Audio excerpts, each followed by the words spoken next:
Encik Hazama berjaya untuk buang batu karang dalam buah pinggang dia dalam masa 2 bulan sahaja tanpa pembedahan.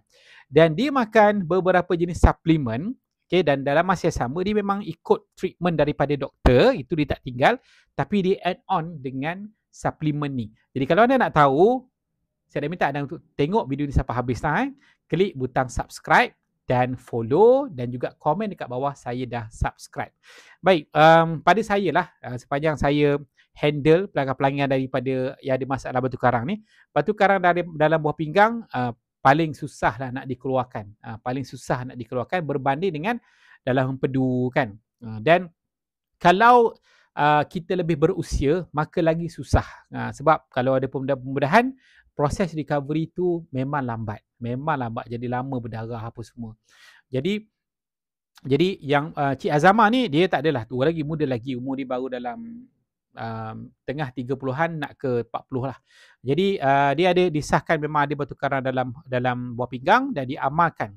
Yang pertama dia amalkan kalsium ni kalsium semula jadi, okey, yang ada vitamin D, ada magnesium dan saintis dah kaji kalau kita tak cukup kalsium, maka tubuh kita akan buat batu karang. Lebih tinggi kebarangkalian untuk buat batu karang. Yang kedua ialah alfalfa. Alfalfa ni apa dibuat ialah dibantu untuk keluarkan melalui lancarkan kencing. Saluran urin tu dia dilancar. Kan? Sebab ada yang turun sampai keluar. Ada yang turun sampai keluar.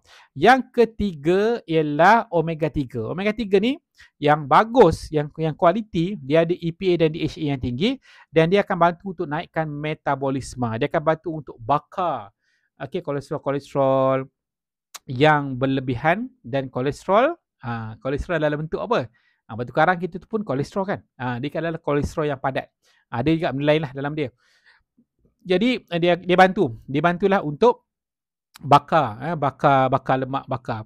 Okey, kemudian polyphenol blend. Okey, polyphenol blend ni memang dia adalah sejenis antioksidan yang sangat-sangat powerful. Dia akan cari benda-benda yang abnormal dalam kita punya tubuh.